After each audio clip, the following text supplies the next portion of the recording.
ଅନୁଭବଙ୍କ ନୂଆ ଫିଲ୍ମ ଦେଖି କାନ୍ଦିଲେ ବର୍ଷା।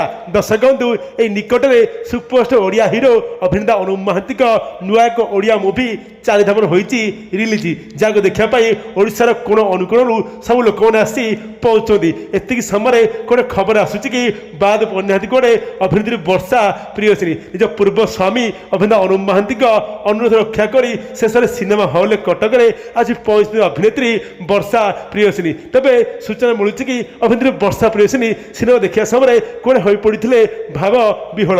କାହିଁକି ନା ଅଭିନେତା ଅନୁପ ମହାନ୍ତିଙ୍କ ଏଇ ଯେଉଁ ନିଉ ଓଡ଼ିଆ ମୁଭିଟି ରିଲିଜ୍ ହୋଇଛି, ତାହା କୁଆଡ଼େ ଅଭିନେତା ଅନୁପ ମହାନ୍ତିଙ୍କ ବ୍ୟକ୍ତିଗତ କାହାଣୀ ସହିତ କିଛି ଷ୍ଟୋରି, କିଛି କଥା ମ୍ୟାଚ୍ କରୁଛି, ଯାହାକୁ ଦେଖିବା ପରେ ନିଜେ ବହୁତ କଷ୍ଟ ପାଇଥିଲେ ଆଉ କାନ୍ଦିଥିଲେ ଅଭିନେତ୍ରୀ ବର୍ଷା ପ୍ରିୟଦର୍ଶିନୀ। ତେବେ ଅଭିନେତା ଅନୁପ ମହାନ୍ତିଙ୍କ ନୂଆ ଏହି ଚଳଚ୍ଚିତ୍ର ଦେଖିବା ପରେ, ଚାରିଧାମ ଦେଖିବା ପରେ କୁଆଡ଼େ କାନ୍ଦି ଉଠିଛନ୍ତି ଅଭିନେତ୍ରୀ ବର୍ଷା ପ୍ରିୟଦର୍ଶିନୀ। ତେବେ ଜଣାପଡ଼ିଛି କି ଅଭିନେତା ଅନୁପ ମହାନ୍ତି କଥା ରକ୍ଷା କରି ଶେଷରେ ସିନେମା ହଲ୍ରେ ପହଞ୍ଚିଥିଲେ ଅଭିନେତ୍ରୀ ବର୍ଷା ପ୍ରିୟଦର୍ଶିନୀ।